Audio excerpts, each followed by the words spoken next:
खुलुमबाय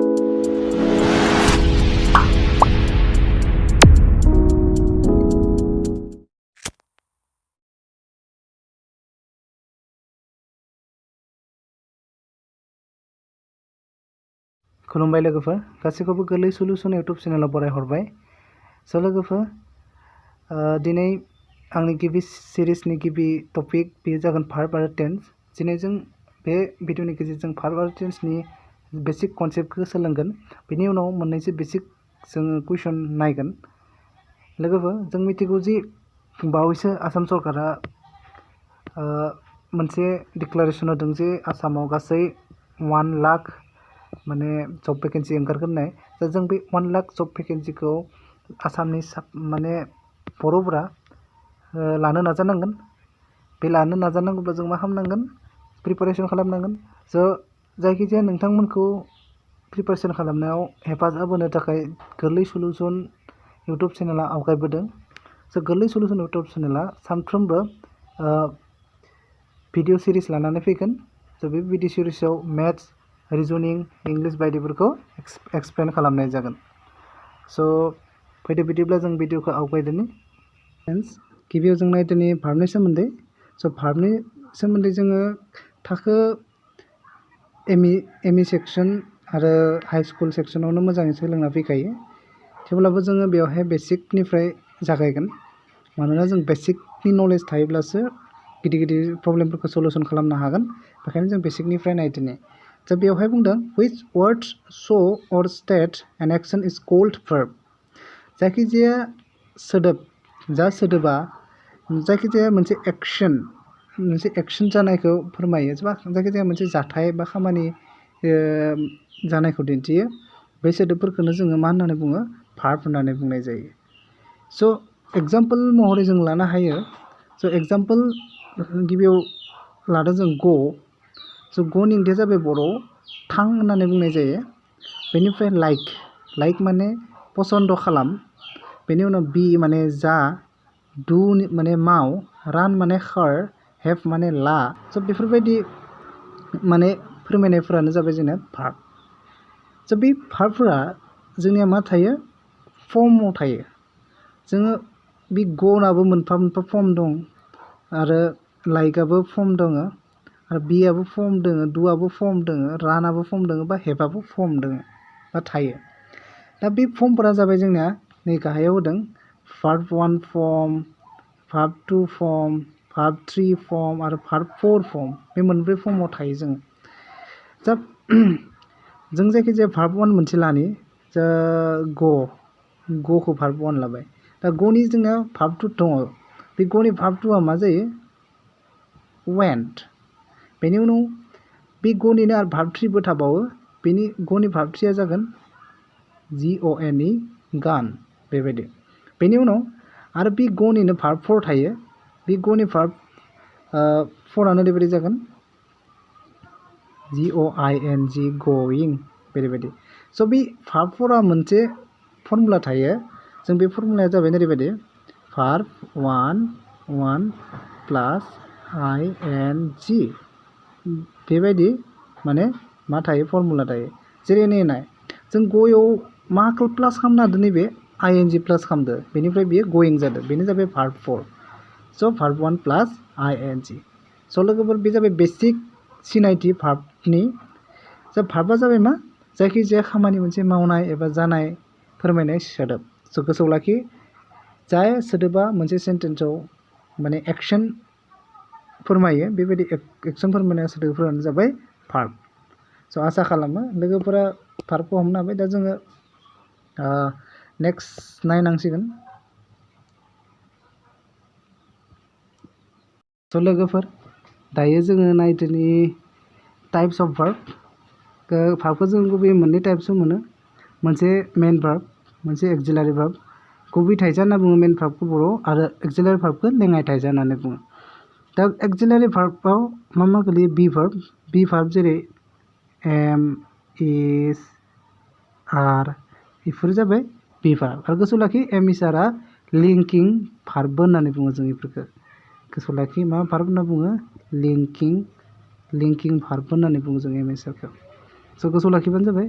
बेनि उनाव डु भार्ब फैयो एक्सिलारि भार्बआव हेभ भार्ब फैयो स' शेल फैयो शुड फैयो will would can could may might have to dare used to need स' बेफोर जाबाय जोंनिया एक्सिलारि भार्ब स' लोगोफोर जों एक्सिलारि भार्बखौबो गोसोआव लाखिनांगोन मा दङ बेनि उनाव फैगोन जोङो मेन भार्बथिं स' मेन भार्बनि बाहागोफोरखौ बेयाव होदों ट्रेन्सिटिभ इनट्रेन्सिटिभ रेगुलार आरो इरेगुलार दा फार्स्ट गिबि नायगोन जोङो ट्रेन्सिटिभ जों मिथिगौ दि सेन्टेन्स मोनसेनि स्ट्राक्चारा मा फर्माव थायो साबजेक्ट प्लास भि प्लास अ बेवहाय साबजेक्ट प्लास भार्ब प्लास अबजेक्ट जेब्ला भार्ब मोनसेनि ओंथिखौ आबुं खालामनो थाखाय जों अबजेक्ट बाहायो अब्लाना बेबायदि भार्बखौ जोङो मा खालामो मा बुङो ट्रेन्सिटिभ भार्ब बुङो जेरैबायदि I saw you बेवहाय स'आ मोनसे ट्रेन्सिटिभ भार्ब मानो होनोबा बेनि उनाव जोङो इउआ बेवहाय अबजेक्ट महरै बाहायजादों बा इउखौ बाहायनाय जादों बा अबजेक्ट बाहायनाय जादों बेखायनो बे स'आ बेवहाय ट्रेन्सिटिभ भार्ब बेनि उनाव जों लिरबावनो हायो I love mango दा बेवहाय लाभनि उनावबो जोङो अबजेक्ट बाहायनायखौ नुनो मोनदों स' बेखायनो बे लाभआबो बेयाव मा ट्रेन्सिटिभ भार्ब स' लोगोफोर जाय भार्बनो आबुं ओंथि फोरमायनो थाखाय जोंनो अबजेक्ट नांगौ जायो बेबायदि भार्बखौ जोङो ट्रेन्सिटिभ भार्ब होननानै बुंनाय जायो स' गोसोआव लाखि बेनि उनाव फैयो जोंनिया इनट्रेन्सिटिभ भार्ब स' जेराव अबजेक्ट नाङा जों एस प्लास भि प्लास अ जेराव जोंनो बे अबजेक्टखौ नाङा माने जाय भार्बनो नै अबजेक्टखौ नाङा बेबायदि भार्बखौ जोङो इनट्रेन्सिटिभ भार्ब होननानै बुंनाय जायो स' गोसोआव लाखि जेरैबायदि he has gone बेवहाय नै ग'नि भार्ब 3 गन ग'आ मा जादों बेनि ग'नियावथ' जोङो मोनसे अबजेक्ट बाहायाखै एबा अबजेक्ट नाङा बेयाव स' बेखायनो बे ग'आ बा ग'ना मोनसे इनट्रेन्सिटिभ भार्ब स' बेफोरबायदिनो जा भार्बनो अबजेक्ट नाङा आबुं ओंथि फोरमायनो थाखाय स' बेबायदि भार्बखौ जोङो इनट्रेन्सिटिभ भार्ब बुङो आरो ओरैबायदि भार्बबो लानो हायो जे एग्जाम्पल लाबावनो हायो बार्ड फ्लाइ बेहाय फ्लाइनि ओंथिया बिरो बा दाउफोरा बिरो स' बे दाउफोरा बिरो होननायावबो जों बिरोनि उनथिंबो जोङो मोनबा अबजेक्ट इउज खालामाखै बा बाहायाखै बेखायनो बे फ्लाइआबो मोनसे इनट्रेन्सिटिभ भार्ब स' लोगोफोर ट्रेन्सिटिभ आरो इनट्रेन्सिटिभ भार्बनि ओंथिया बेनो इनट्रेन्सिटिभ भार्बनो बे मोनसे भार्बनो अबजेक्ट नांगौ जायो आरो इनट्रेन्सिटिभ भार्बनो अबजेक्ट नाङा बेनि उनाव फैगोन रेगुलार भार्ब स' जों दहाय बुंदोंमोन जे भार्बखौ जोङो मोनब्रै फर्माव रानो भार्ब 1 भार्ब 2 आरो भार्ब 3 दा रेगुलार भार्बखौ माने बुजिनो थाखाय जोङो बे मोनथामखौ लिरबानो जायो भार्ब 4खौ नांलाया दा नाय जोङो भार्ब 1 साप'ज बेयाव लिरबाय आङो एट लिरबाय स' बे एटनिखौ जोङो जुदि भार्ब 2 खालामनांगौब्ला जों बेवहाय मा दाजाबगोन नाय ADD जों ED दाजाबदो बेयाव बेनि उनाव भार्ब 3 खालामनोबो एखे बेनो EDखौनो जों दाजाबगोन बेयावबो स' बे जाय भार्बआव जोङो भार्ब 2 आरो भार्ब 3 बे मोननै फर्माव जोङो लांनो ED आरो T बायदिखौ जोङो दाजाबो अब्लाना बेबायदि भार्बखौ जोङो रेगुलार भार्ब होननानै बुङो स' गोसोआव लाखि जाय भार्बआव जोङो ED T बायदिसिना दाजाबो मा खालामनो थाखाय भार्ब 2 आरो भार्ब 3 आव फर्म खालामनो थाखाय जोङो जेब्ला दाजाबगोन अब्ला बेखौ जोङो रेगुलार भार्ब होननानै बुंनाय जागोन स' लोगोफोर दायो जोङो जोबथा मोनसे नायबावदोनि बे जाबाय मा इरेगुलार भार्ब जोङो भार्ब 1 भार्ब 2 आरो भार्ब 3 खालामनायाव जायखिजाया मोनसे भार्बखौ जों जेब्ला सोदोबखौनो चेन्ज खालामगोन अब्ला जों बेबायदि भार्बखौ इरेगुलार भार्ब होननानै बुंगोन। जेरैबायदि गो, गोनि सेकेन्ड फर्मआ मा वेन्ट आरो थार्ड फर्मआ गन। बेवहाय जोङो मोनथामावबो मा खालामदों सोदोबखौनो सालायनाय बायदि जादों। आरो जेरैबायदि इट, एट, इटेन बेयावबो जों सोदोबखौनो सालायखादो। स' बेबायदि जुदि जोङो भार्ब 2 भार्ब 3 खालामनो जों सोदोबखौ सालायगोन, बेबायदि सोदोबफोरखौ अब्लानो जों बेबायदि भार्बखौ इरेगुलार भार्ब होननानै बुंनाय जायो। गोसोआव लाखि लोगोफोर, बेबायदि भार्बखौ इरेगुलार भार्ब बुङो। गिबियाव मोनदों ट्रेन्जिटिभ भार्ब आरो नैथियाव इन्ट्रेन्जिटिभ भार्ब। ट्रेन्जिटिभआ जाबाय जेराव जोंनो अबजेक्ट नांगौ, ओंथि फोरमायनो थाखाय अबजेक्ट होयो, बेखौ जों ट्रेन्जिटिभ। जेराव अबजेक्ट नाङा बेखौ जोङो इन्ट्रेन्जिटिभ। बेनि उनाव रेगुलार, जेराव जोङो इडि भार्ब 2 भार्ब 3 खालामनो दाजाबो अब्लाना जों बेखौ रेगुलार भार्ब बुङो। आरो इरेगुलार जेराव जोङो डाइरेक्ट सोदोबखौनो सोलायनानै जेरैबायदि होनाय बायदि ग, वेन्ट, गान बेफोरबायदि जोङो सालायखायो अब्लाना जों बेखौ इरेगुलार भार्ब होननानै बुंगोन। स' लोगोफोर, टाइप्स अफ भार्बनि कनसेप्टआ बेखिनियानो। स' फ्रेन्ड्स, दायो जों नायगोन टेन्सनि कनसेप्टखौ। टेन्सआ जायखिजाया जाथायनि समखौ दिन्थियो। स' एग्जाम्पल लादों जोङो मोनबा नायनि। फार्स्ट एग्जाम्पल, हि अलवेज गज टु स्कुल। बियो सानफ्रोमबो फरायसालियाव थाङो। बेवहाय बे थांनायनि समफारिखौ दिन्थिदों। बेनि उनाव दे प्लेड बल, बिसोरो बल गेलेदोंमोन। बेवहाय नैबे प्लेडनि समखौ दिन्थिदों। बेनि उनाव it has been रेनिं since morning today. दिनै फुंनिफ्राय अखा हागासिनो दं। बेवहाय बे अखा हाबाय थानाय समखौ दिन्थिदों, रेनिं। Train had left before we reached at the station. बेवहाय मोननै एक्सन दिन्थिदों, मोनसे लेफ्ट आरो मोनसे रिच्ड, मोनसे थांनाय आरो मोनसे सहैनाय। जोङो ट्रेन थांखांनायनि उनाव सहैदोंमोन, बेबायदि जादों बेयाव। बेनि उनाव नाम्बार 5आव आइ वाज डुइं द वर्क। आं खामानिखौ मावबाय दंमोन। बेवहाय जा खामानि मावनाय सिगाङाव सोलिबाय थादोंमोन होनना बुंदों। जायखिजाया टेन्सनि ओंथिया जाबाय सम दिन्थिनायखौ जोङो टेन्स होननानै बुंगोन। स' बेफोर एग्जाम्पलनि गेजेरजों जों बेखौनो बुजिनो हायो। स' फ्रेन्ड्स, दायो जोङो टेन्सनि बाहागोफोरखौ नायदिनि। टेन्सआ गुबैयै मोनथाम बाहागो थायो। स' 3 टाइप्स थायो। बेफोर जाबाय पास्ट, प्रेजेन्ट, फिउचार। पास्टखौ जों गोदो बिदिन्था होननानै बुङो, प्रेजेन्टखौ दा बिदिन्था होननानै बुङो, फिउचारखौ इयुन बिदिन्था होननानै बुङो। दा बे मोनथाम टेन्सखौ जोङो आरोबाव मोनब्रै बाहागोआव बोखावनो हायो। बेफोर जाबाय सिम्पल, कन्टिनिउआस।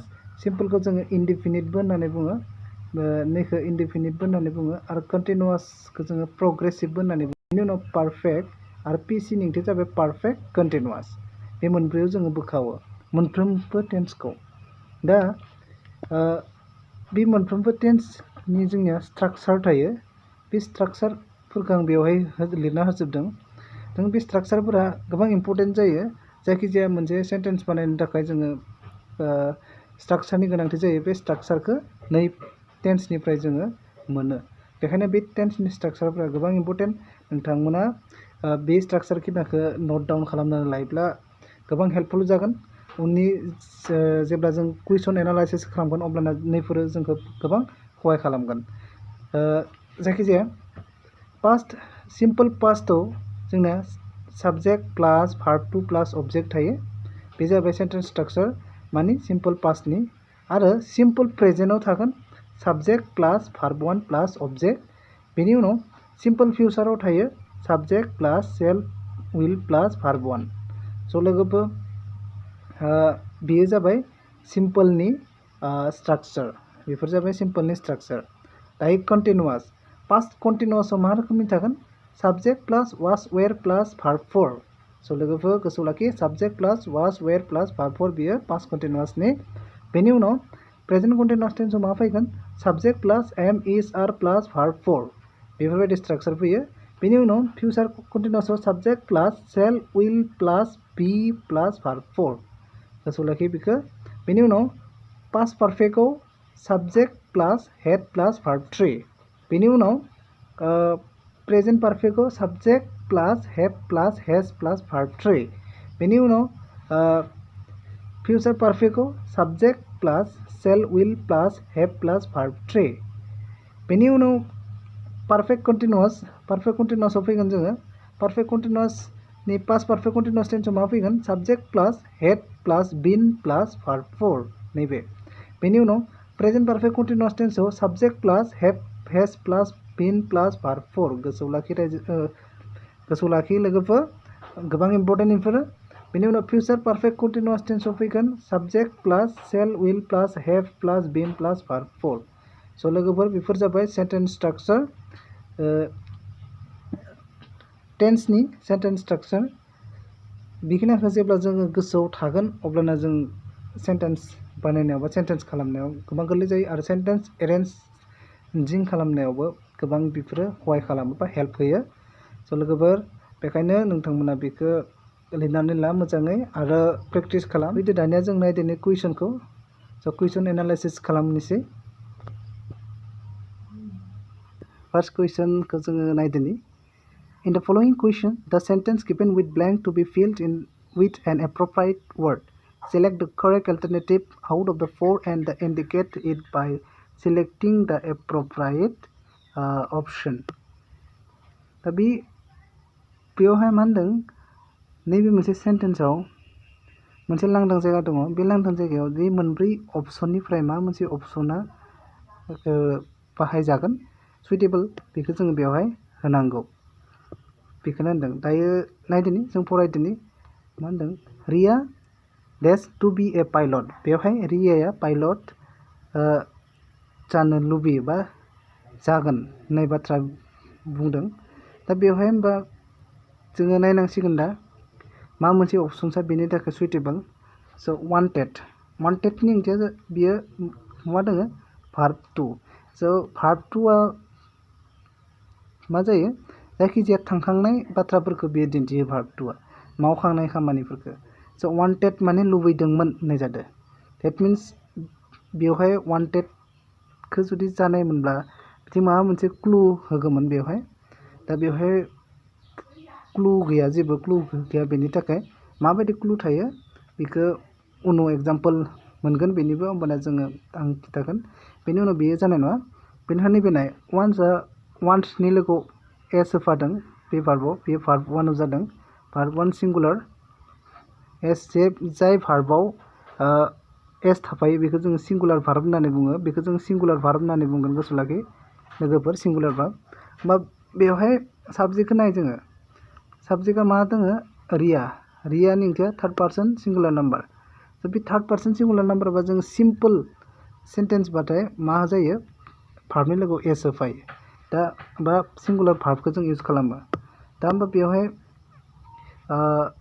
बे मोनसे सेन्टेन्सआ मायाव गोलैदों सिम्पोल सेन्टेन्सआव गोलैदों बा सिम्पोल सेन्टेन्सआव गोलैदों बा सिम्पोल सेन्टेन्सनि जिथु फर्मुलाया मा गोलैमोन एस प्लास V1 प्लास अ अके बे जाबाय फर्मुलामोन दा बेबायदि फर्मुलाबा जोङो बेवहाय साबजेक्टआ मा रिटा बेनि उनाव भार्बआ 1 बा नैबे भार्बआ 1आव दङ जोंबा बे भार्बखौनो जों बेवहाय होनांगोन लोगोसे बेयाव नायनांगोन रिया थार्ड पार्सन सिंगुलार नाम्बाराव दङ साबजेक्टआ बेखायनो बे भार्बनि लोगोआव जों एस होनायखौ बेयाव नुदों बेखायनो बियो राइट अपसन स' गोसोआव लाखि लोगोफोर बेनि उनाव नेक्स्ट वान्टिंआथ' जाखाया मानो होनबा बेयो भार्ब 4आव दङ भार्ब 4 बेनिफ्रायनो बे इज वान्टिं बे कन्टिनिउआस फर्मआवसो बाहायजायो बेथ' बेयाव बाहायजाया स' लोगोफोर बेनो जोंनिया नाम्बार बियानो बेवहाय राइट अपसन जागोन बा बियो मा जागोन Riya wants to be a pilot स' बेबायदि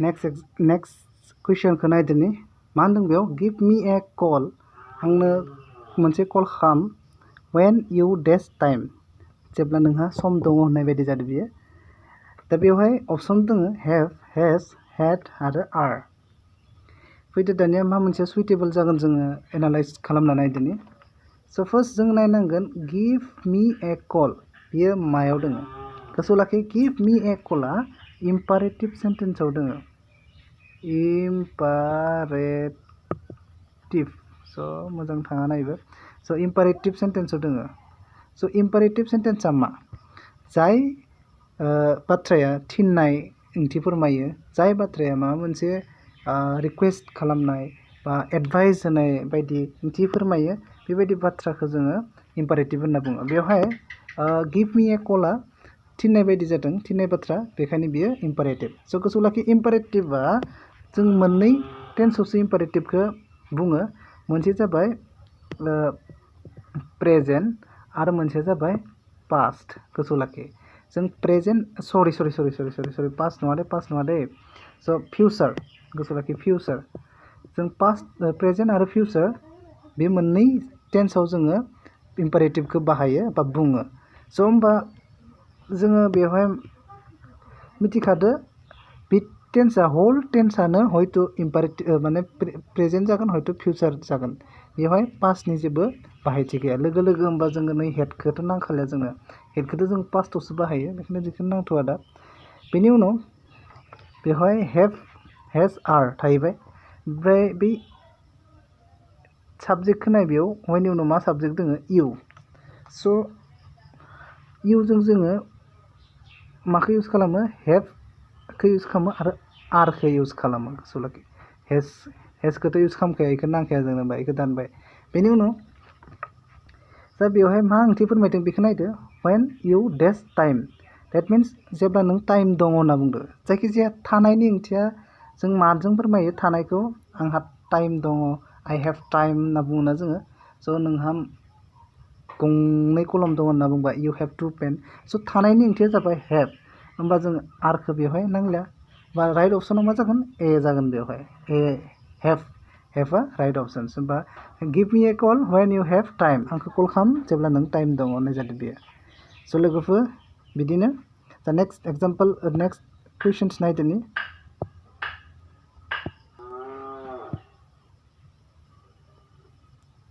स' लोगोफोर दा मोनसे कुइसन्सखौ नायलायदोनि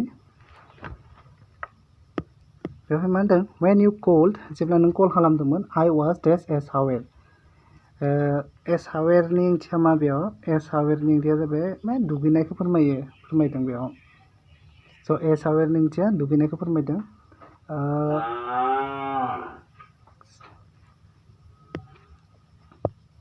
स' जों बेवहाय दा जों बेखौ माबोरै सल्युसन खालामनो दा जों फार्स्ट लाइन मोनसे खोन्दोखौ नाय व्हेन इउ कल्ड बेवहाय साबजेक्ट प्लास भार्ब टु जाना दङ डेट मिन्स बेयो पास्टनि बाथ्रा बेयो पास्टनि बाथ्रा बेनिफ्राय बिथिं मा जाना दङ बे मोनसे खावसेथिं साबजेक्ट प्लास वास जाना दङ प्लास इउ मा जागोन जों बेखौ होनांगौ जोङो साबजेक्ट प्लास वास जों माब्ला होयो जेब्ला कन्टिनिउआस फर्माव थायो स' कन्टिनिउआस फर्माव थाबाथाय जोङो साबजेक्टजों बै वासखौ लाना फैयो खिन्थु बहा मा टेन्सआव बियो पास्ट फर्म पास्ट टेन्सआव पास्ट कन्टिनिउआसआव होमबा जोङो बेनि उनथिं डेफिनेटलि भार्बफोर फैगोन होमबा बिनि भार्बफोरा माबे जों बेवहाय नायनांगोन दा भार्बफोर जाबाय बे टेक्सआथ' जाया बियो टुकआबो जाया बेनिफ्राय टेकेन बेबो नङा बे भार्ब थ्रिसो बेनि उनाव बेवहाय नायनो टेकिंआ मा भार्ब फर जाना दङ बेवहाय बेखायनो बे टेकिंआ बा डि अपसना बेवहाय राइट अपसन जागोन डि इज द राइट अपसन हियर स' गोसोआव लाखि स' फंसे बाथ्रा जोङो गोसोआव लाखिनांगोन जों बिथिं फार्स्ट मोनसे क्ल'जआ जुदि व्हेन थानानै व्हेननि उनाव जुदि पास्ट इनडेफिनिट थायोब्ला जों बिथिं पास्ट कन्टिनिउआसआव लिरनांगौ बा पास्ट कन्टिनिउआस टेन्स बिथिं जायो बेखौ गोसोआव लाखि स' लोगोफोर आरोबाव खनसे बुंदों आङो व्हेननि उनाव जुदि पास्ट इनडेफिनिट थायो बेनि उननि मोनसे खोन्दोआ डेफिनेटलि पास्ट कन्टिनिउआसआव फैयो बेखौ गोसोआव लाखिनांगोन जोङो बेखायनो बेयाव टेकिंआ फैदों ओके नेक्स्ट एग्जाम्पल जों नायदोनि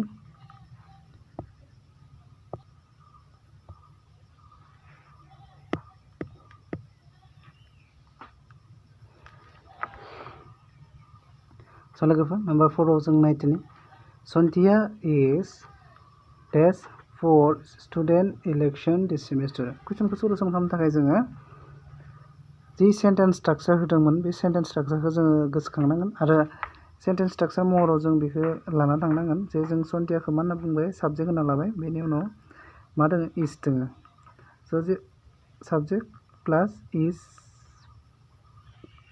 प्लास इथिं मा जानांगौ हयथ' इथिं भार्ब 4 जागोन नङा होमबा इथिं भार्ब 4 जोंनो जागोन आरो जुदि भार्ब 4 नङाब्ला ओके इथिं भार्ब 4 जागोन होमबा जों बेवहाय भार्ब 4 खौ नायग्रोनांगोन भार्ब 4 आ माबे दङ बेवहाय भार्ब 4 आ मा बेथ' नङा रेनसो बेयो भार्ब 2 आवसो दङ भार्ब 1 आव दङ बेथ' नङा बेनि नै नाम्बार सि अप्सनाव नाय रानिं बेनि उनाव बिथिं जाया रानिंआ भार्ब 4 आव दङ होमबा बे मा जाखो साबजेक्ट प्लास इस प्लास भार्ब 4 बे फर्मुलायाव बे फैबाय स' बेबायदि जोङो सलुसन खालामनांगौ मानोना जों साबजेक्ट प्लास इसनि उनाव जोङो मालाबाबो रेन होआ मालाबाबो रान्स होआ मालाबाबो रान होआ जों डेफिनेटलि रानिंखौ होगोन बेनि उनाव अके स' बेबायदि जोङो नैबे मोनसे कुइसनखौ सलुसन खालामनो हायो बेनि उनाव नेक्स्ट नायदिनि स' बे मोनसे कुइसनाव मा होनदों हि days tennis most of his evening स' most of his evening जुदि बिदि बायदि बहाबा जों नुयोब्ला गोसोआव लाखिखा बेयो सिम्पोलाव दङ होननानै सिम्पोल सेन्टेन्सआव दङ बा सिम्पोल सेन्टेन्सनि जोंनि स्ट्राक्चारा माबायदिमोन एस प्लास भार्ब 1 स' एस प्लास भार्ब 1 आरो लोगोसे थार्ड पार्सन सिंगुलार नाम्बार जायोबा भार्बनि लोगोआव जों एस होयोमोन स' बे स्ट्राक्चारखौ जों गोसोखांनांगोन दा होमबा बेबायदिनो जोंबो हिखौ नायदो साबजेक्टखौ मायाव दङ बेयो थार्ड पार्सन सिंगुलार नाम्बाराव दङ हिया होमबा थार्ड पार्सन जुदि सिंगुलार नाम्बार दङबा जोङो डेफिनेटलि इथिं भार्ब 1 जों नायग्रोनांगोन बेनि थाखाय स' भार्ब 1 आव लोगोसे सिंगुलार भार्ब जाहैनांगोन फार्स्ट मोनसेया प्लेड दाथ' भार्ब 2 सो बियो नैबेथ' भार्ब 2 बे जाया बेनि उनाव प्लेयिंआ भार्ब 4 बेबो जाया प्लेया भार्ब 1 थेवबो नाथाय बेवहाय प्लुरेल फर्म जाना दङ भार्बआ बेयो सिंगुलार फर्म नङा होमबा नाम्बार डि आव नाय प्लेस होनना बुंदो बेवहाय सिंगुलार नाम्बार भार्ब 1 बा बे प्लेसआ डि नाम्बार अप्सना बेवहाय जाहैगोन आरो स' बेबायदि लोगोफोर गोसोआव लाखि जेराव मस्ट अफ बायदि सोदोबफोरखौ नुयो जोङो बेफोरो सिम्पोल प्रेजेन्टआव थायो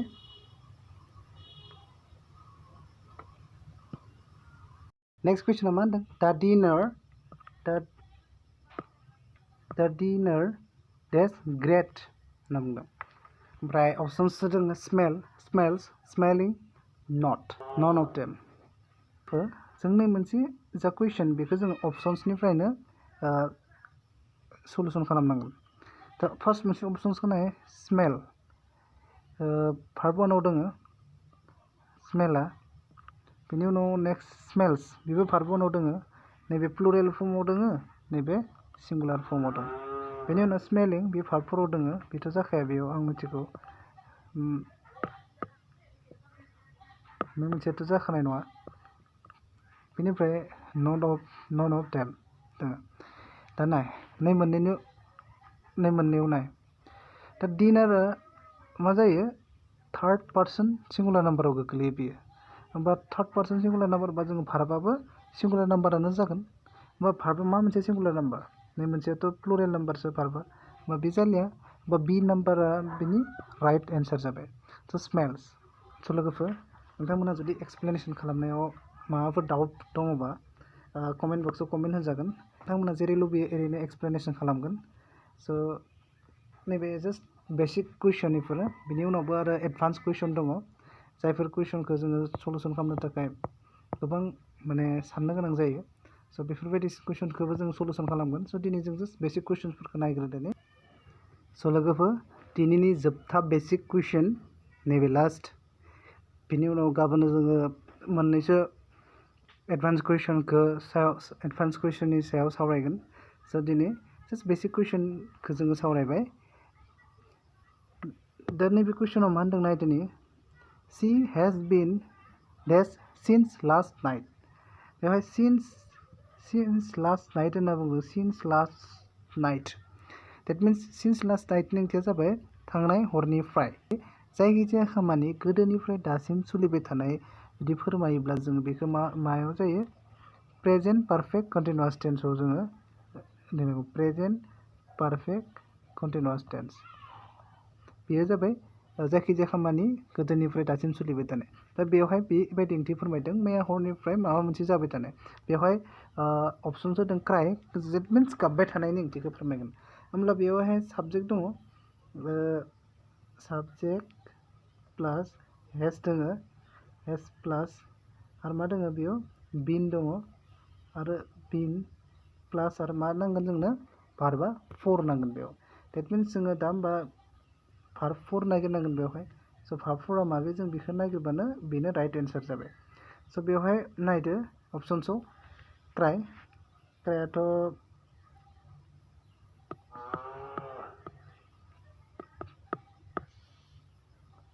क्राइआथ' भार्ब वानसो जादों क्राइडआ भार्ब टु क्राइंआ भार्ब फर ओमफ्राय नर्मथ' जाया बेयाव बेवहाय जोंनो मा नांगौमोन भार्ब फर नांगौमोन होमब्ला जोङो बे क्राइंआ राइट अपसन स' लोगोफोर बेफोरथ' बहुत बेसिक कुइसन बेनिख्रुइबो बांसिन हार्ड कुइसन एडभान्स कुइसन जायखिजाया कम्पिटिटिभ एग्जामफोराव फैयो स' बे एडभान्स कुइसन्सफोरखौ जों माबोरै सलुसन्स खालामनो आरो बै एडभान्स कुइसनखौ सलुसन खालामनांगौब्ला जोङो टेन्सनि मोनफा टेन्सनि जोङो रुल्स आरोबाव मिथिबावनांगोन स' बे रुल्सफोरखौ जों गाबोनो सावरायगोन स' बिदिब्ला लोगोफोर गाबोनो जोङो लोगो मोनलायसिगोन दिनैनि थाखाय जाथ'बाय थेंक इउ